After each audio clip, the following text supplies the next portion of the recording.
Salve pessoal, tudo bem? Davi Vega com vocês novamente. Bom, hoje aqui estou novamente para dar continuidade àquela série de comentários de livros e filmes diversos. E hoje eu quero comentar sobre um livro que foi muito polêmico, que se tornou um filme, uma versão cinematográfica, mais de uma vez até, por conta de um experimento muito famoso acontecido na Califórnia, na faculdade de Stanford, em 1971. Já vou entrar nesse tema propriamente dito, né? Bom, antes eu peço encarecidamente, por favor, curta, se inscreva, compartilhe para aquela amiga ou amigo que também gosta do tema das humanas, sempre tratando as áreas diversas das humanidades, como a ciência política, filosofia política, antropologia, sociologia, história, geopolítica. E hoje eu vou entrar no campo da psicologia social. Uma psicologia social que está totalmente imbricada também com os conceitos sociológicos e antropológicos também, né? Bom, o meu canal ele é patrocinado pelo sebo Só Pepitas. O sebo Só Pepitas é um sebo de excelência dos meus grandes amigos Douglas e Simone, né?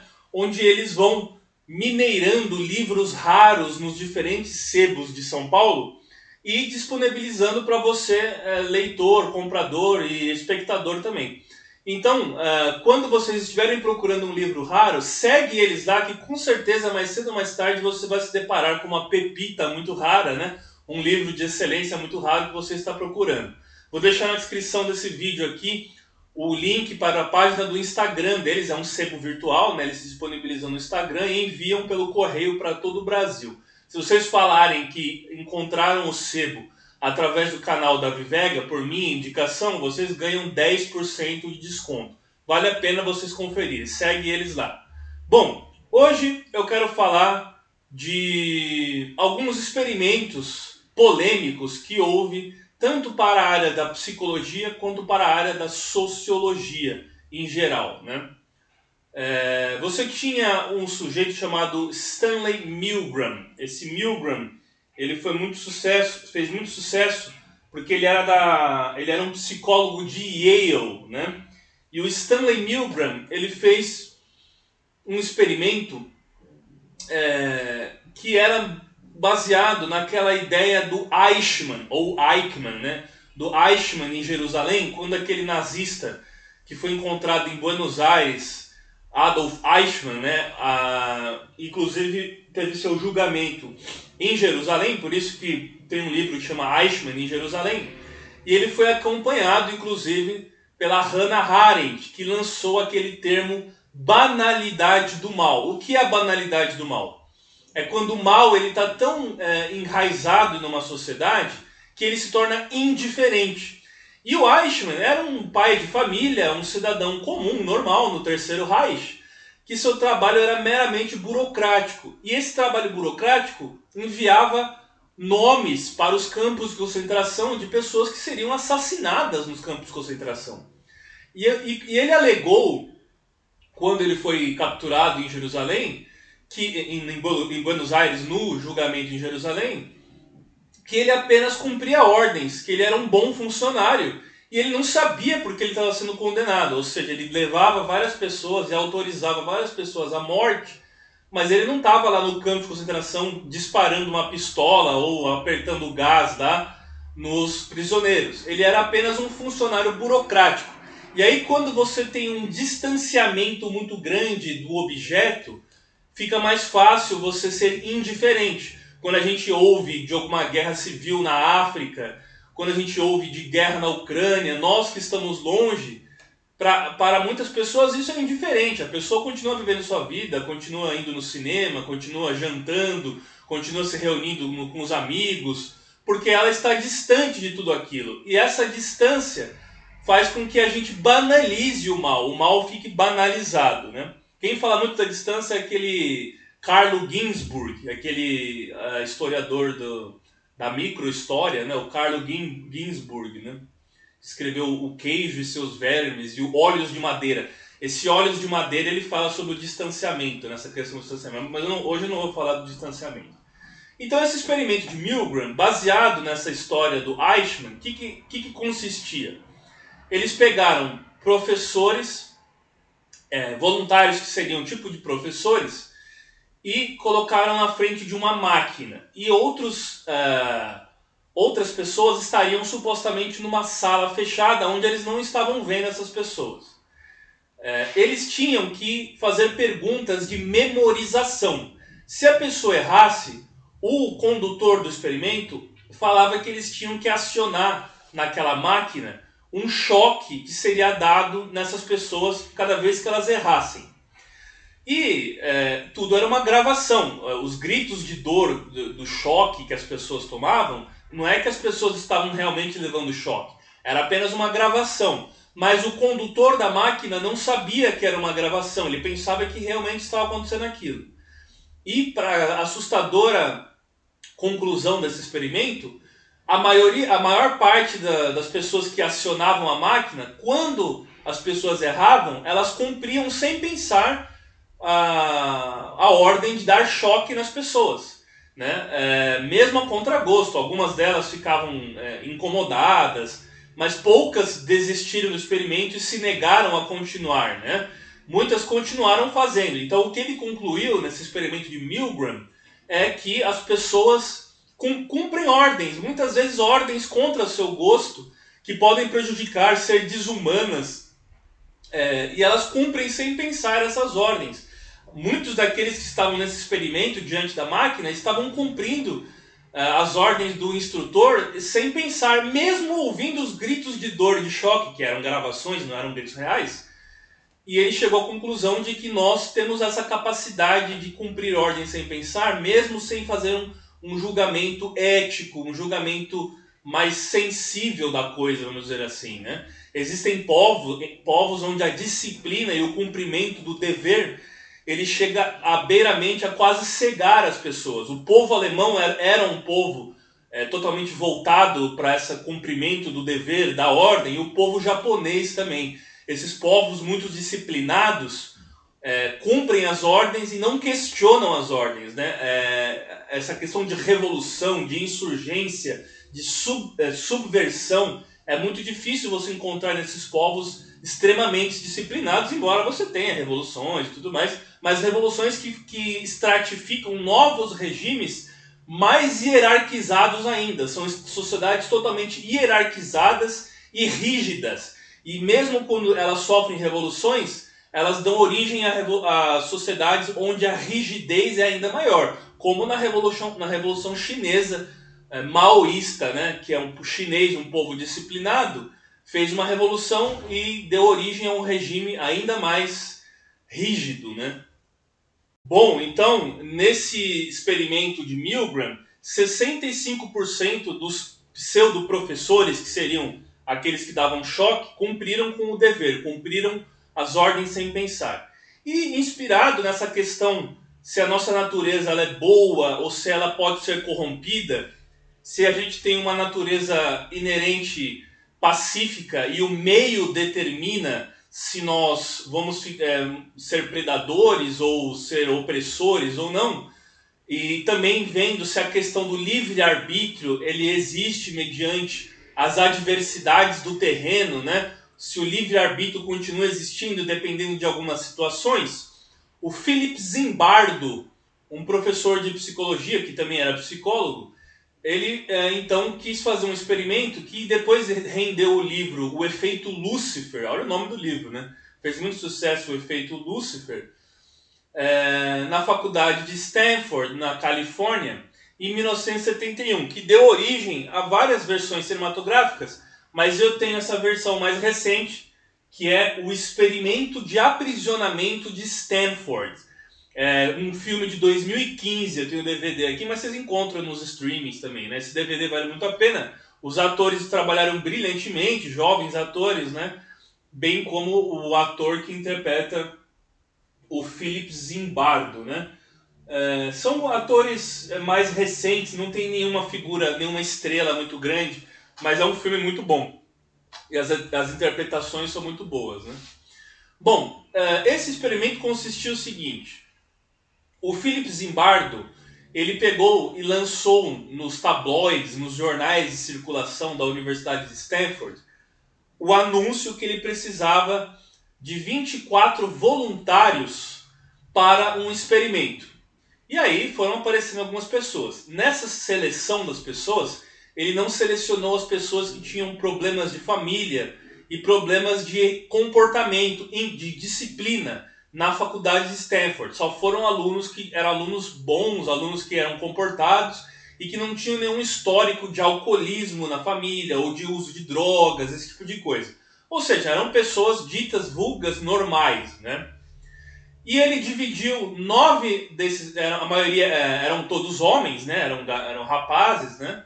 Ele dividiu em 9 que seriam supostos policiais e 9 que seriam supostos prisioneiros. Ele improvisou celas no porão da faculdade, se eu não me engano, e tinha alguns armários ali num corredor, né? Por que não foi 9 e 9, que é 18, né? Os que sobraram, que ao todo eram 24, seriam substitutos, né? Caso precisasse substituir alguém, eles chamariam esses que sobraram, né?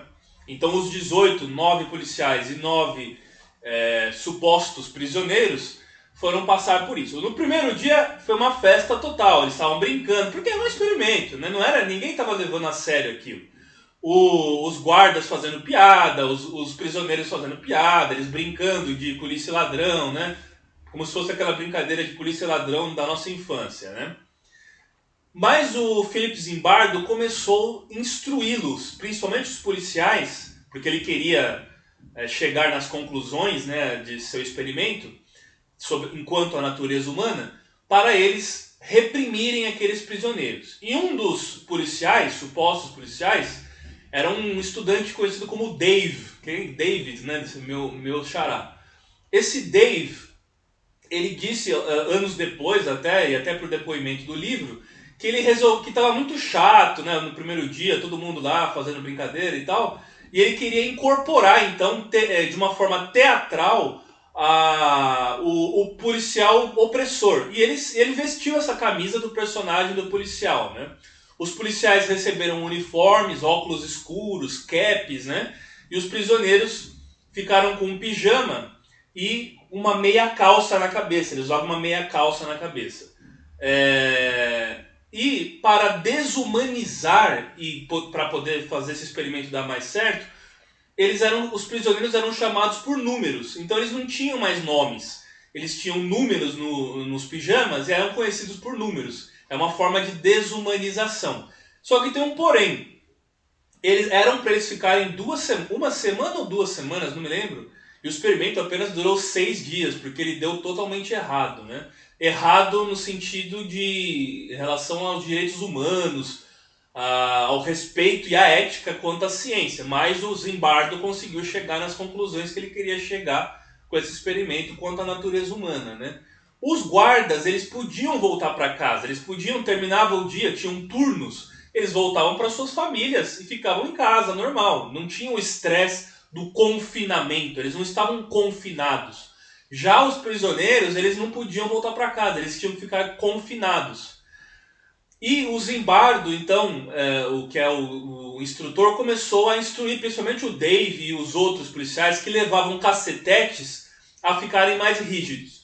A única coisa que eles não podiam fazer para manter a integridade física dos prisioneiros e dos voluntários desse experimento, não se podia usar da violência.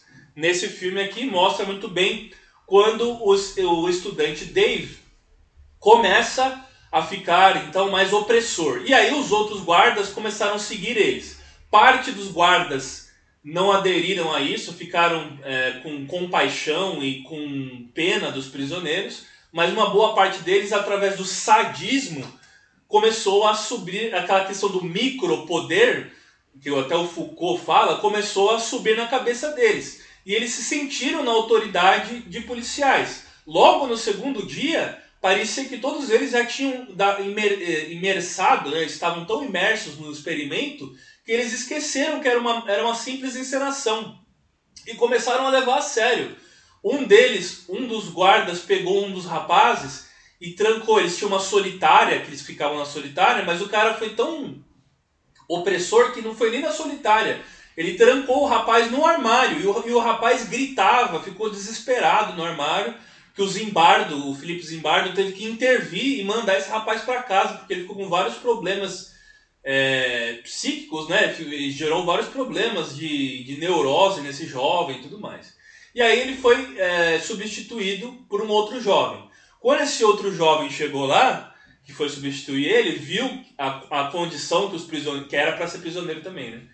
Viu a condição que os prisioneiros estavam, aquela coisa deplorável, aquela opressão que os guardas estavam fazendo, que ele quis voltar para trás, ele desistiu, não quis continuar. Mas aí, de uma forma até antiética, eu sei que às vezes a ciência, ela precisa, você precisa quebrar alguns ovos para fazer um omelete, né? A gente usa ratos, usa macacos, mas usando humanos também, eu sei que fez um grande favor para a ciência, para o campo da psicologia, mas foi antiético o que o Zimbardo fez. Ele impediu que esse jovem desistisse do experimento.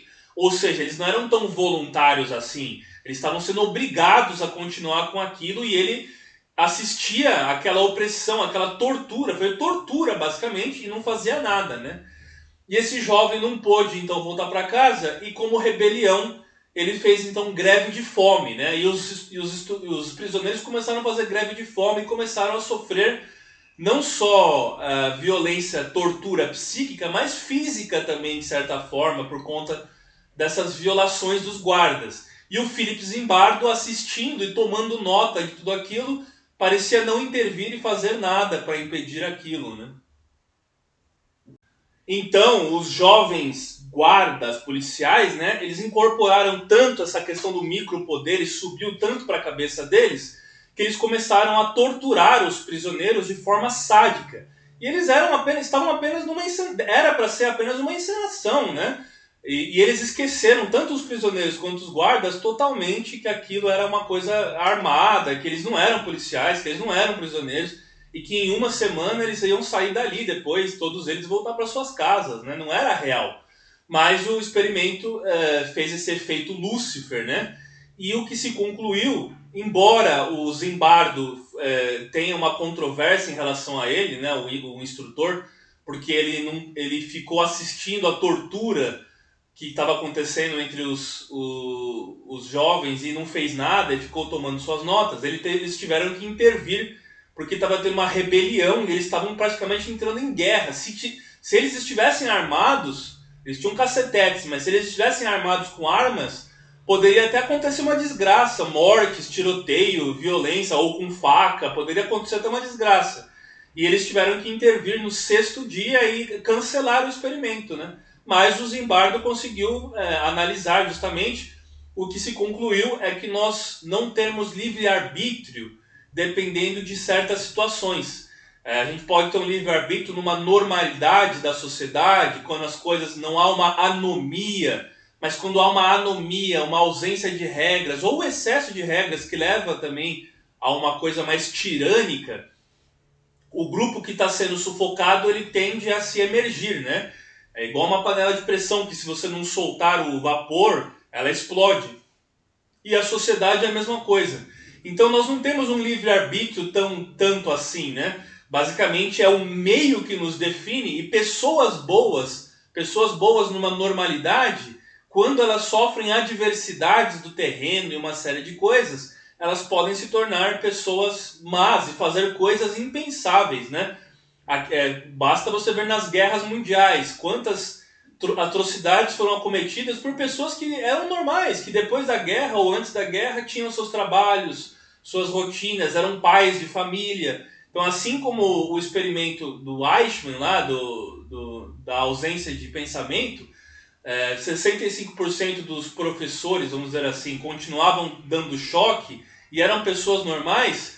Essas pessoas normais, submetidas a um terreno inóspito e adverso, também acabaram se tornando predadoras, né? Então a gente tem uma natureza humana que ela pode ser pacífica e boa dependendo do terreno e das circunstâncias. O Ortega y Gasset já falava, eu sou eu e minhas circunstâncias, né? Então as circunstâncias adversas àquele experimento de Stanford fez com que tanto policiais quanto os oprimidos saíssem do seu estado normal e ficassem nos extremos, né? Usando da violência. Esse experimento foi usado muitos anos depois no contexto da invasão do Iraque, em Abu Ghraib, né? Uma prisão que tem em Guantánamo também. Em Guantánamo tem prisioneiros terroristas lá, muçulmanos, né? Na Baía de Guantánamo. E os americanos cometem excessos. Os soldados norte-americanos no Iraque, eles cometiam excesso com os prisioneiros. Então o Zimbardo, em 2004, no contexto da guerra do Iraque, deu várias palestras.